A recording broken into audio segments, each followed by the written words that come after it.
I'd like to welcome everybody out tonight. It's good to see all of you here. It's good to see, as always, and I've said probably 2 or 3 times, the familiar faces. It's also a pleasure to see the visitors as well. Tonight, we're going to be talking about the title of the sermon of the title.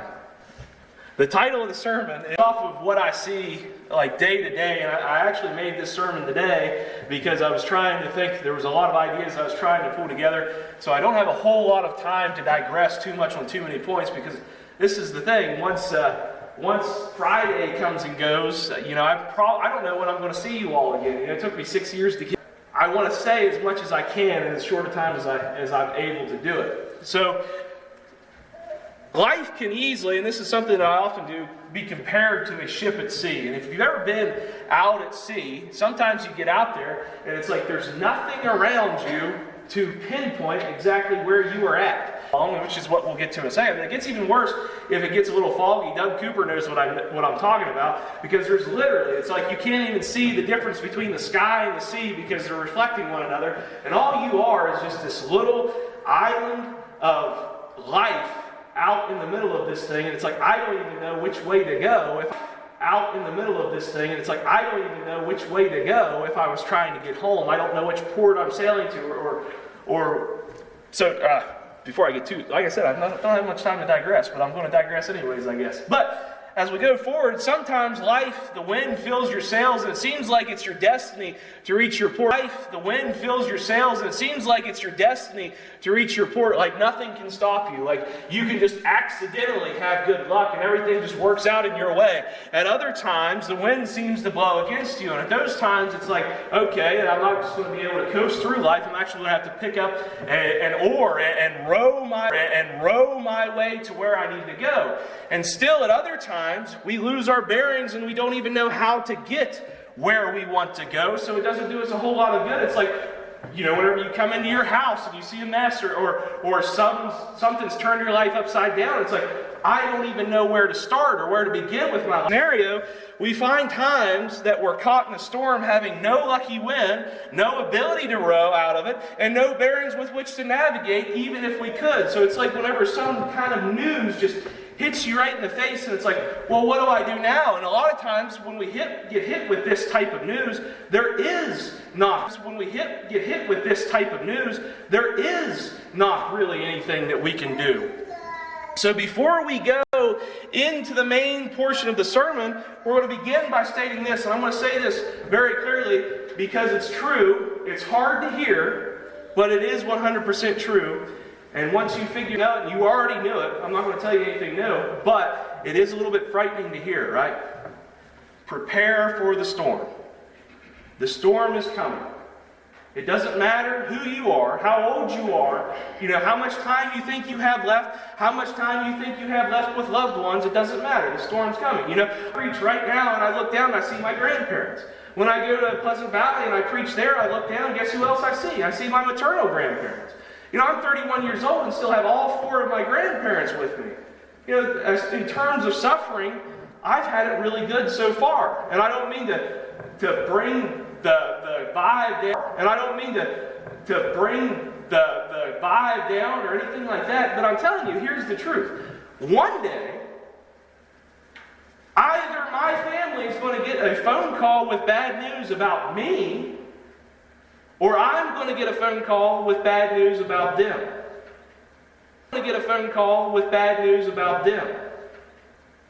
That's it. And as for me personally, here's what I know. Here's exactly what I know. I will either go to a doctor's office and get news that I didn't want to hear, or I will never know what happened to me because it will be quick, if you catch my drift. That's just the facts of life. That sounds sad, doesn't it? And it's hard to hear, and it's hard to square away, but that's just the facts of life. And we're even told this in the Scriptures. The storm will undoubtedly come for every one of us at some point. In 1 Peter chapter 4, verse 12, surprised at the fiery trial when it comes upon you to test you, as though something were strange, as though something strange were happening to you. You understand that it's coming. Understand that you will have to go through these things. And a lot of it, in truth, and we're going to talk about some men that did it tonight, a lot of what life, and truth, and we're going to talk about some men that did it tonight, a lot of what life finds its meaning in is the men who go through it and the women who go through it, and you admire them as they go through it. It impresses you. In fact, isn't that why we think Jesus Christ is so great to begin with? Because what did he go through? So with that being said, it's easy to despair when you hit the lowest lows of life, and you shouldn't tear yourself down in grief or beat yourself up for being tired. Because what is one of the questions we ask ourselves whenever bad things start happening to us or our life isn't going exactly the way that we planned it to? On Facebook, I know you talk about why good people suffer, and I don't know how much of a retread we're going to get here. I hope not too much, because I was trying to go a little bit of a different direction. But the question is, we often ask ourselves, like, what did I do wrong to deserve this? What am I doing wrong? Why is this happening to me? God, why are you allowing this to happen? These types of questions. God, why are you allowing this to happen? These types of questions. And what happens is we seem to despair. And I'll say this before I go too far. If you do this, if you find yourself doing this, I'll tell you, do not be too hard on yourself. Because what I just said, life's going to be hard on you. It happens to everybody. It's not necessarily your fault. But I know for the deer hunters in the audience, and I thought of this morning, it's like if you took a rifle out and you went out for your big buck and it's right there in front of you and you got your crosshairs right on it and you pull the trigger and you miss, what are you going to do? Oh, it's the gun's fault, and throw it off to the side, and then I'm going to pick it up, aim at the next thing that I've got going along. It's like, now I'm clear over here because you've knocked yourself so far off course by beating your tools around that you don't even know what you're going to do. What should you do? Just blame the gun to begin with. Don't blame yourself. No. You go back and you work on yourself. You say, okay, are my sights... You go back and you work on yourself. You say, okay, are my sights actually set where I need to have them set?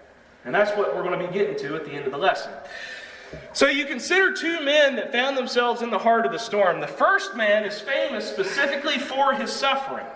Job chapter 1, verse 8. Now here, I guess I got a little bit to go. But Job chapter 1, verse 8, the whole book of Job, who's famous for his suffering, kicks off mainly because of this verse.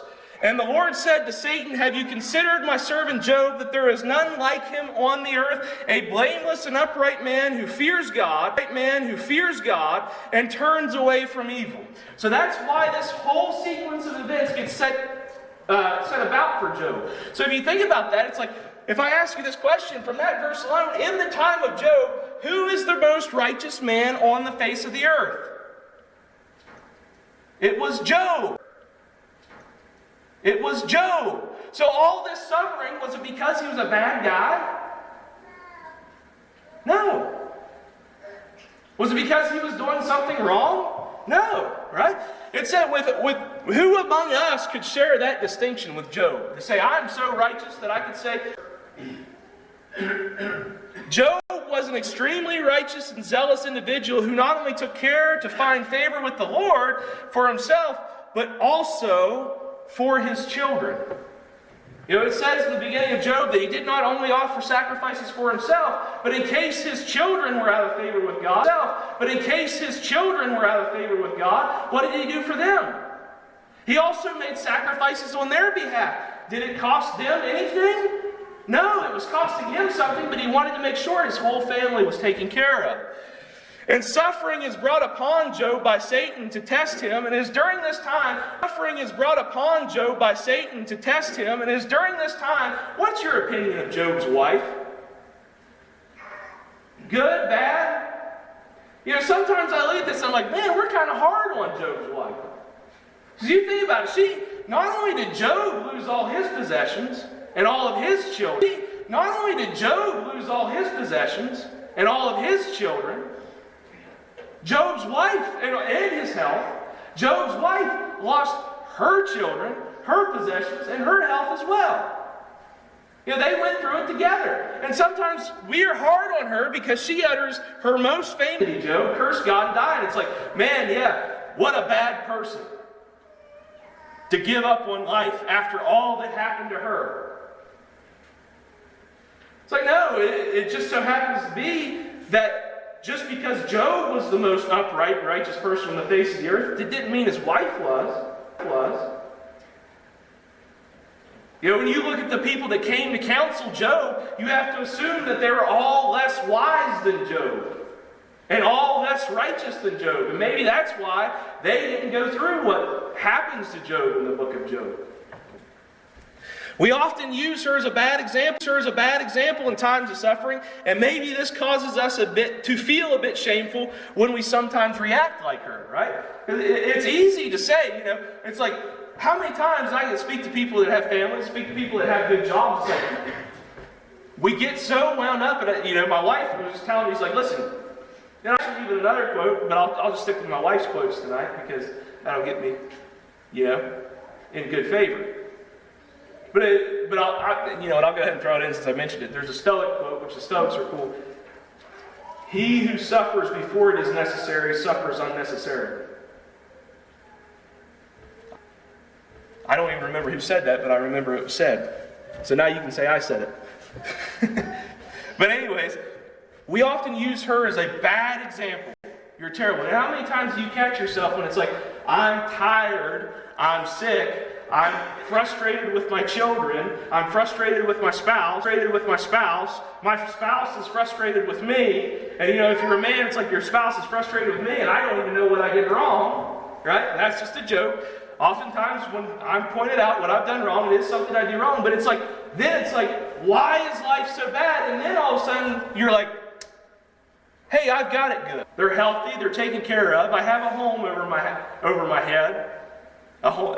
roof over my head. All these blessings we forget. Because why? Because we catch ourselves in that eye of the storm we can't see. Right? Job, the righteous man, you think about this because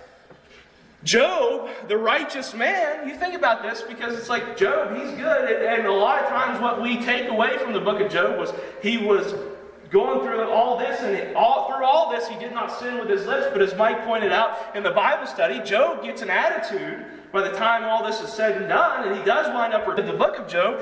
But when it's starting to happen, this is his reaction, right? Job chapter 3, verses 1 through 11. This is his reaction to losing his house, to losing his possessions, to losing his children. After this, Job opened his mouth and cursed the day of his birth, and Job said, let the day I was born and the night that was said a man is conceived, let that day be darkness. May God above not seek it, nor light shine upon it. Let gloom and deep darkness claim it. Let clouds dwell upon it. Let the blackness of day terrify it. That night, let thick darkness seize it. Let it not. That night, let thick darkness seize it. Let it not rejoice among the days of the year. Let it not come into the number of the months. Behold, let that night be barren. Let no joyful cry enter it. Let those curse it who curse the day and who are ready to rouse up Leviathan. Let the stars of its dawn be dark. Nor see the eyelids of the morning, because it did not shut the doors of my mother's womb, nor hide trouble from my eyes. Why did I not die at birth and come out of the womb and expire? That's Job's reaction to all this. You know, it's not just, and we'll get to this in a little bit, it's not just, I wish I lived so I wouldn't have to deal with this. It's also, I wish I had never lived, which is a totally different thing entirely. You know, remember this, the next time life gets rough and you might feel guilty about despairing, right? At one point in time, the most righteous man on the face of the earth. Now I say feel guilty about despairing. I'm not the most righteous man on the face of the earth. Now I say feel guilty about despairing. I'm not saying that if you sin that you don't repent for that or that you don't try to make yourself better. But the fact of the matter is, it's like whenever you do get caught up, what do? You take the rifle back and you readjust it. You know, if you were out in the middle of the sea and you didn't know where you were, maybe out in the middle of the sea and you didn't know where you were, maybe the storm blew you off course, you have no idea where you were, and now what are you going to do? You can't go by off any of the waves. What you do, and we talked about this a little bit in the Bible study, what you do is you wait for nighttime and you find the North Star. You find your way. Who's the way? We'll get to that in a little bit. The most righteous man on the earth in his time also despaired in the heart of the storm. Now consider Elijah, a man who was on the mount at Christ's transfiguration, a man whose spirit was chosen as the one who would prepare the way for Christ. At the moment of his greatest triumph in the name of the Lord, he found himself persecuted to the point of death, and this was his reaction. 1 Kings chapter 19, verses 1 through 4, Ahab told Jezebel all that Elijah had done and how he had killed all the prophets with the sword. Ahab told Jezebel all that Elijah had done and how he had killed all the prophets with the sword. And then Jezebel sent a messenger to Elijah saying, "So may the gods do to me and more also, if I do not make your life as the life of one of them by this time tomorrow." Then he was afraid, and he rose and ran for his life and came to Beersheba. Asked God that he might die, saying, "It is enough now, O Lord, take away my life, for I am no better than my fathers." This is coming right after his triumph on the mount. When he proved to the Israelites that God was God. Right? When you think about Elijah, he's one of the one prophets that you really kind of come into terms with, that it's him being the spokesperson for God against the government, because when he's at this time prophesying, he's against King Ahab, which we know about King Ahab, that it was a light thing for him to walk in all the sins of his fathers. So the natural reaction is, we're going to kill you for what? For doing God's will. And what's he go from? He goes from the highest high that he probably ever had in his life, and the greatest successful moment that he ever had in his prophecy. It is enough. He even said, "I am no better than my fathers." And you think about that despair right there. "I am no better than my fathers. I have done no more good in your name than my fathers have." These two men, Job and Elijah, they really deserve their own sermons for themselves. But the fact of the matter is, I've only got 4 more nights or 3 more nights with them. When things don't go our way, when we get down, when tragedy strikes, we tend to lose our way. And not only do we lose our way, we tend to lose what we're aiming at. Elijah and Job both reacted in similar ways. And we're not talking about lightweights, right? We're not talking about Jeroboam. We're not talking about righteousness. Like these are, and we'll get to that in a second, these are a who's who, right? Elijah said he didn't want to be alive anymore. Job said he wished he'd never been alive at all. If you consider Job's description of being the most righteous man of his time, and Elijah being one of those on the mount with Christ during the transfiguration, right? It was Elijah, Moses, and Christ. And who came? John the Baptist came in the spirit of Elijah. So obviously he's not ill thought of too awfully much, is he?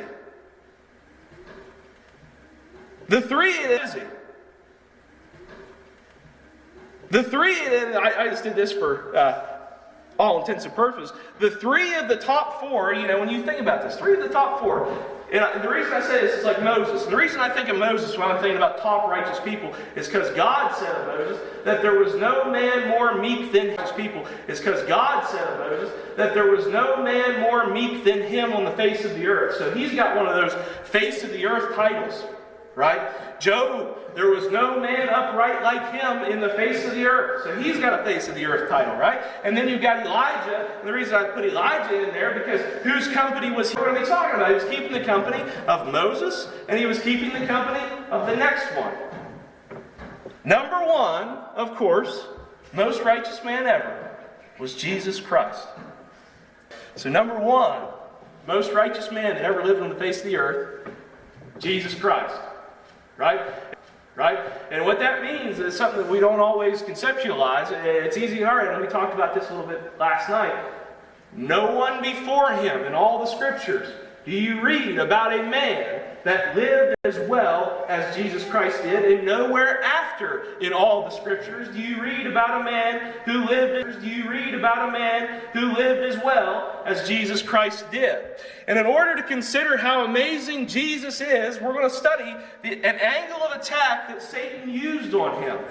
right? Because this doesn't always come into us. If we go and we are going through a hard time, and I'm not just pretty well instinctual to seek comfort, right?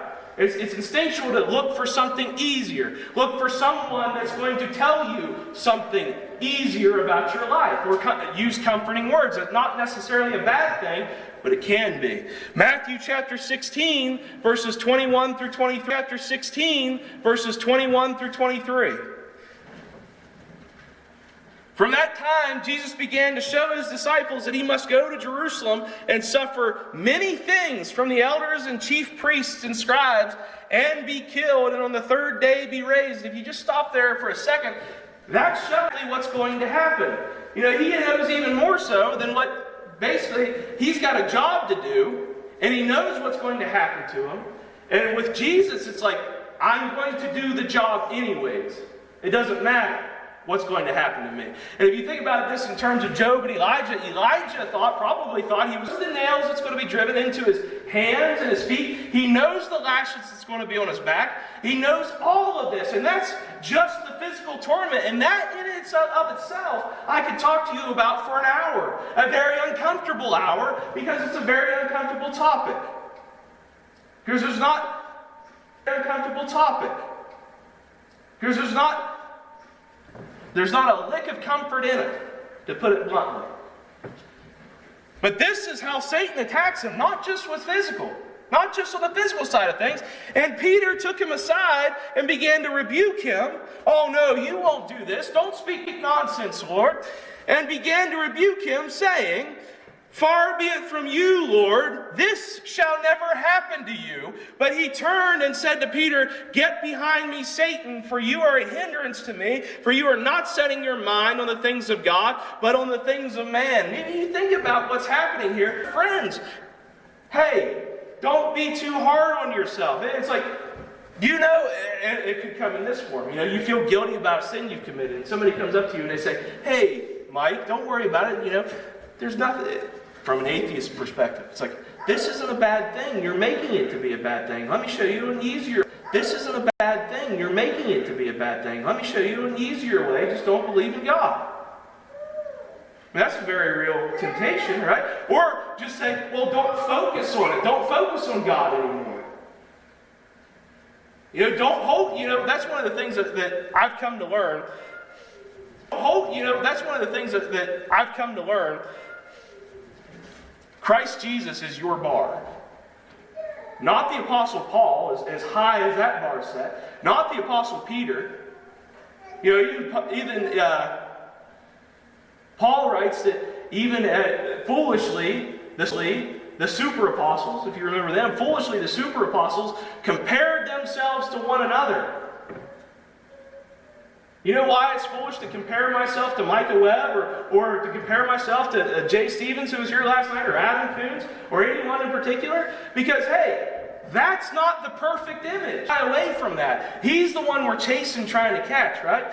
And you look at this best friend comes to him, because Peter is, if not the best friend, he's at least one of the closest friends, and says to him, all this bad stuff, people spitting in your face, the lashes on your back, the nails in your hands, the nails in your feet, in your face, the lashes on your back, the nails in your hands, the nails in your feet. Far be it from you. I'm not going to let you do this. And you know what the scary part about that is who was speaking through Peter? Who was tugging at Peter? Christ says, Get behind me, Satan. From this, we can learn three things. One, Satan can use people, including you and me, when their minds settle on the things of man. When we look at Judas Iscariot, if you think about him for a second, you can make a very compelling human case to feel sorry for Judas Iscariot, believe it or not. Because if you know things about Judas Iscariot, there's two things we know about him. One, he was a greedy man, wasn't he? Two, he watched Christ.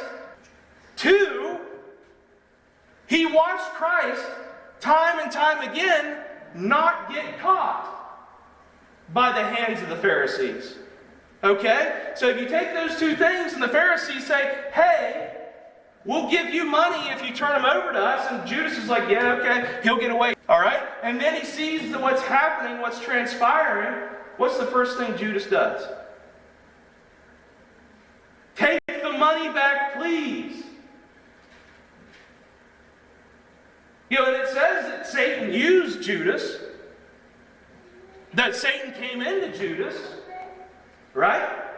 But what do you think Judas's mind was settled on? It wasn't the teachings of Christ. It was more likely settled on 30 pieces of silver.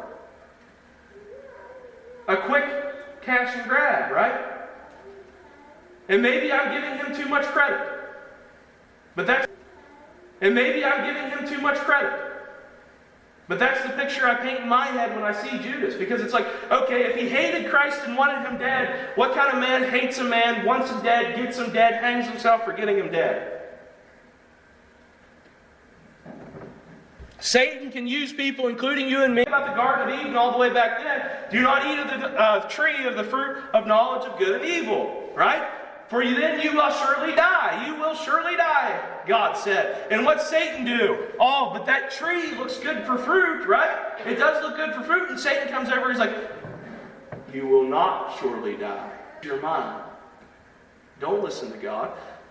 3, Satan thought he could tempt Christ away from fulfilling God's will on the cross. Right? And then you can even go back into the desert where Satan actually tempts him with just about everything that he can throw at him, right? It's hunger, about everything that he can throw at him, right? It's hunger, it's power, and it's wealth.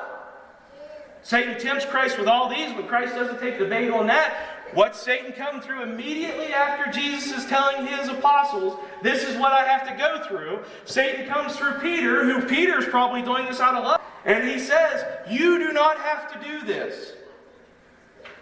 And Christ says, get behind me, Satan. All right?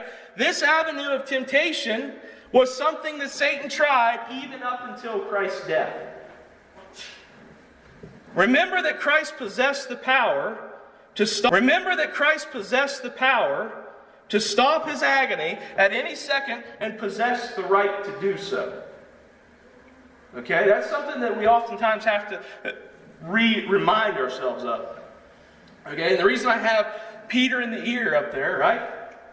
What was that about? What was that about? Peter goes to cut off the ear, and he does cut off the ear, but he goes to fight the people that are coming to take Christ away. He goes to fight them off, and Christ says, I could have all the armies of heaven come down to me right now, if it were my will, to not answer me.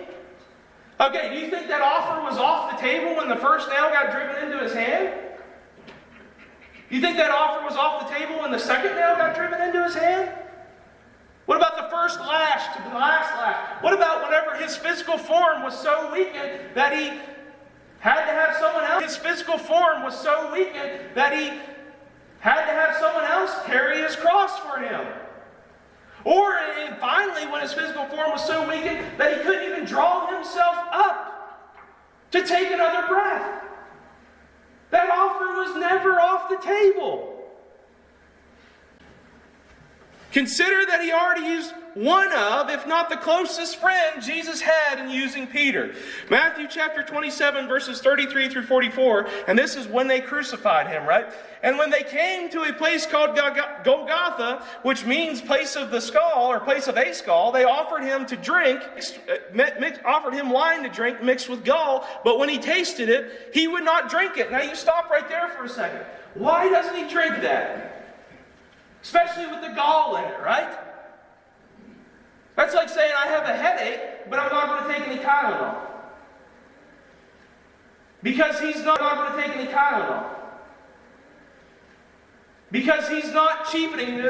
Jay and I talked about, when we were talking about the sacrifice thing last night, Jay and I talked about this. You know, David was one of the ones that was in one of the sermons that was made out of. David was in one of those sermons, and what it was when David sinned against Ron the Jebusite, offered him a threshing floor so that he could sacrifice on sacrifice to God to please God. And David said, I will not take this from you, because I will not offer a sacrifice that costs me nothing.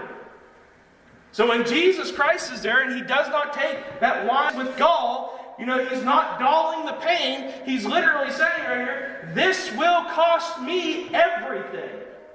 I will feel all of it until my dying breath. And that's just the physical side of it, right? But when he tasted it, he would not. And that's just the physical side of it, right? But when he tasted it, he would not drink. And when they crucified him, they divided his garments among them by casting lots. Then they sat down and kept watch over him there, and over his head they put the charge against him, which read, "This is Jesus, the King of the Jews." Then two robbers were crucified. This is Jesus, the King of the Jews. Then two robbers were crucified with him, one on the right and on the left, and those who passed by. And now here's the thing, those who passed by. And it doesn't really have a really specific description of those who passed by, but because we're in a time like a holiday period, while this is going on, one of the reasons they crucified people, they hung them up at the gates of the city. Because the city was often surrounded by a wall, and there was only one way in, and they hung the people that were crucified up at the gates of the city. For what reason? So that everyone could see what happened to the people in the Scriptures. But when they passed by, and remember this point because this is going to be important earlier, they derided him, wagging their heads. And you think about wagging your heads. Have you ever wagged your head at your child? Yeah. They're walking by Christ as they walk, they're looking at him and they're going, saying, "You who would destroy the temple and rebuild it in 3 days, save yourself." Go back to the scene of the garden. Right? He can save himself. He can save himself. Where do you think this message is coming from? Is it not the same message that Peter was speaking to him? Save yourself. And if he saves himself, what doesn't he do? He doesn't sacrifice himself for us.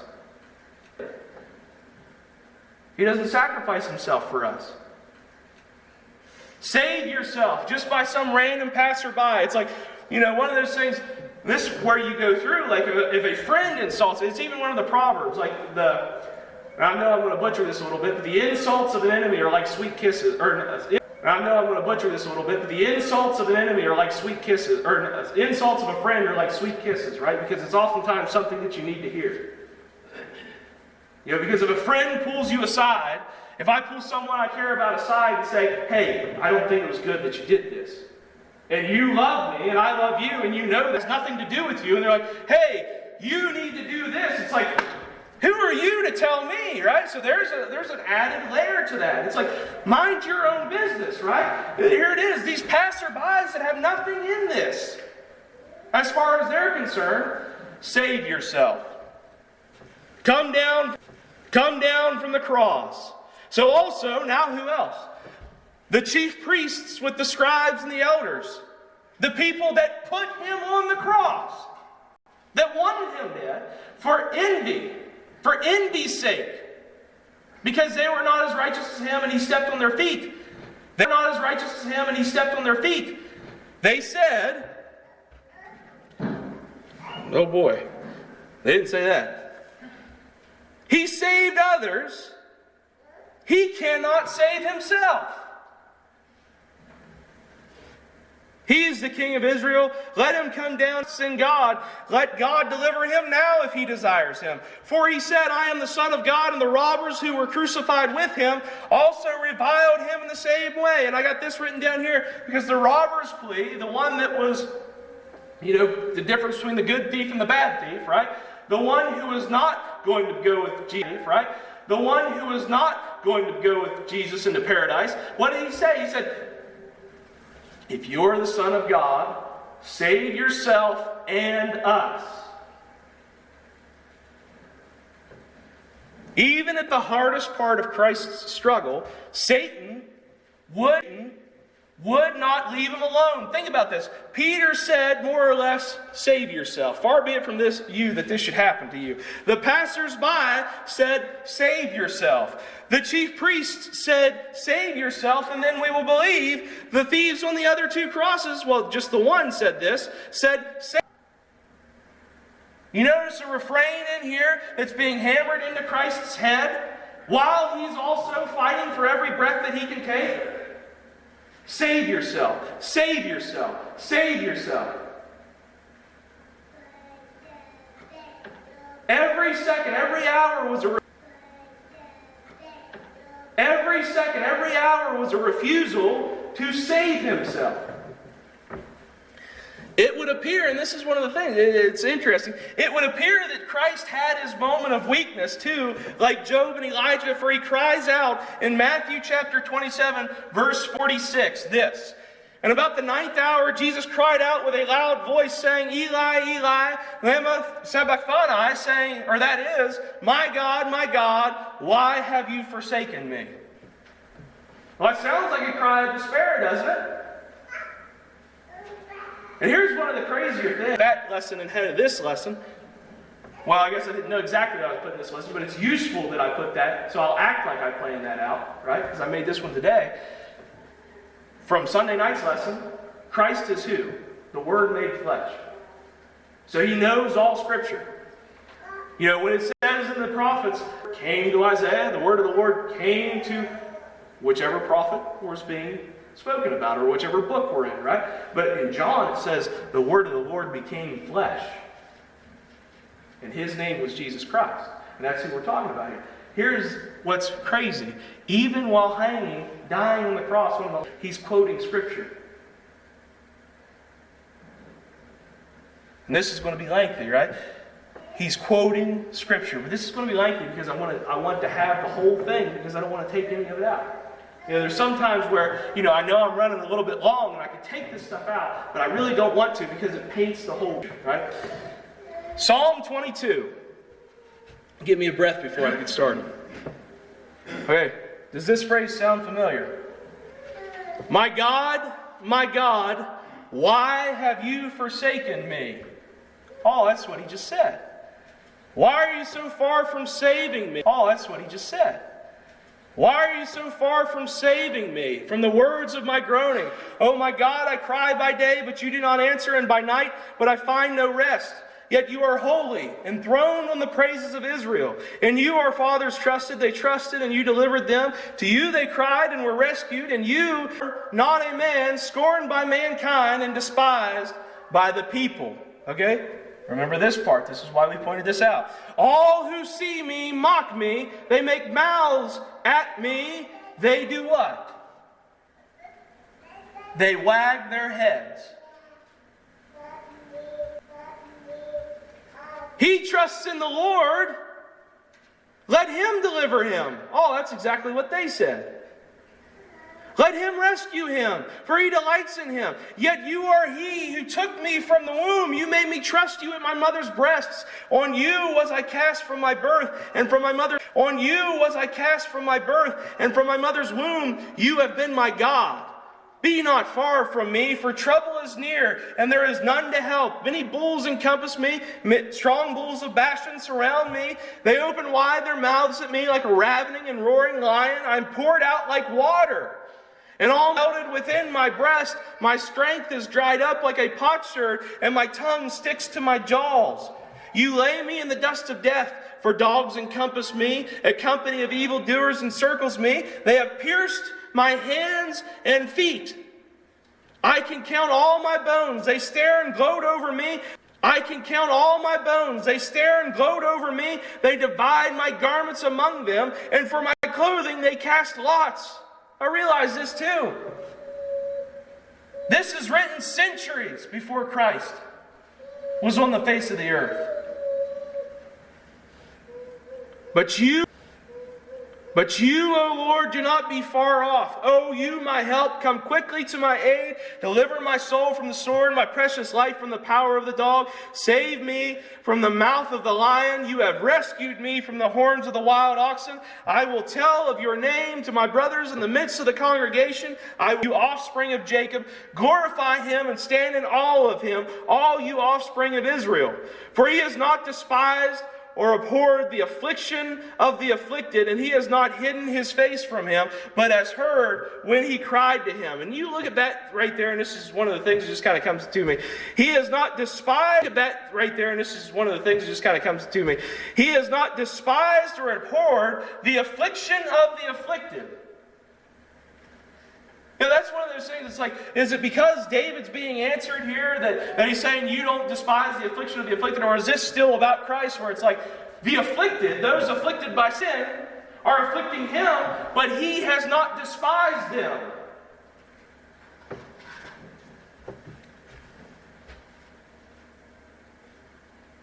But has heard when he cried to him, from you comes my praise in the great congregation. My vows I will perform before those who fear him, satisfied. Those who seek him shall praise the Lord. May your hearts live forever. All the ends of the earth shall remember and turn to the Lord, and all the families of the nations shall worship before you. And you think about this just for a second. What happened after Christ? All the nations turned to who, more or less? You know, it's what Western civilization is built upon. The nations in Europe, the United States of America, were built on the principles of Christ. The nations and the prosperous of the earth eat and worship before him and shall bow, all who go down to the dust, even the one who could not keep himself alive. Posterity shall serve him, generation after generation, right? It shall be told of the Lord to the coming generation, they shall come, that he has done it.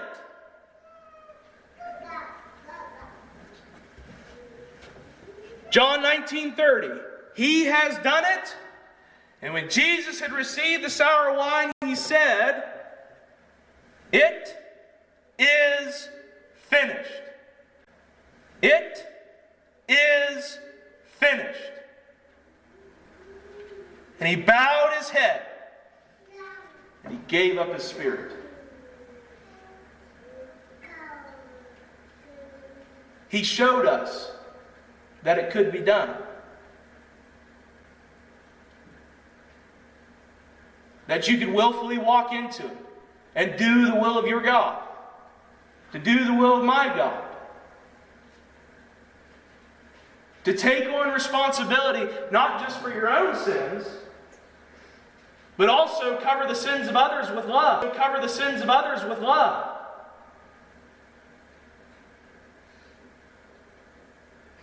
You know, you wrong me, right? Doesn't matter. Let's forget about that sin. We're not settling scores here. And vice versa. So now here's the question. And this comes back to being in the heart of the storm, because what bigger storm could you be going through between the physical suffering of Christ and the spiritual suffering of Christ at that point in time? How did he do it? The trial that was the cross. Hebrews chapter 12. Therefore, since we are surrounded by so great a cloud of witnesses, let us also lay aside every weight and sin which clings so closely. And let us run with endurance the race that is set before us, looking to Jesus, the founder and perfecter of our faith, who for the joy that was set before him, endured the cross, despising the shame, and is seated at the right hand of the throne of God. This is how we make it through the storm. Looking to the joy that is set before us. Amen.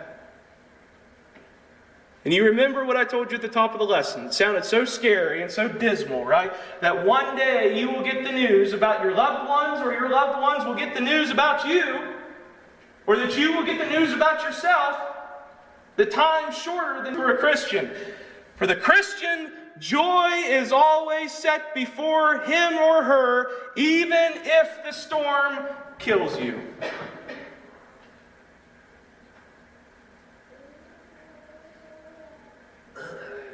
That's what it means to be a Christian.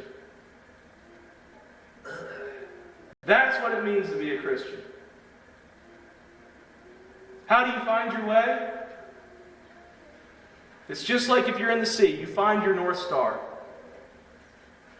One of the simplest things that ever came out with it, that was one of the most right things you could ever think of, is the question, what would Jesus do? That's the way. You don't shy away from it. Yes, if it gets hard, it's like, take some breaths. Don't beat yourself up. And what are you going to do? You're going to dust yourself off and you're going to say, okay, let's get back on the path. You know, what's funny is, and it's not that funny, it's like, there's only 2 points in this life, and this is truthful, that really, truly matter to your soul. It's where you are in relation to Jesus Christ.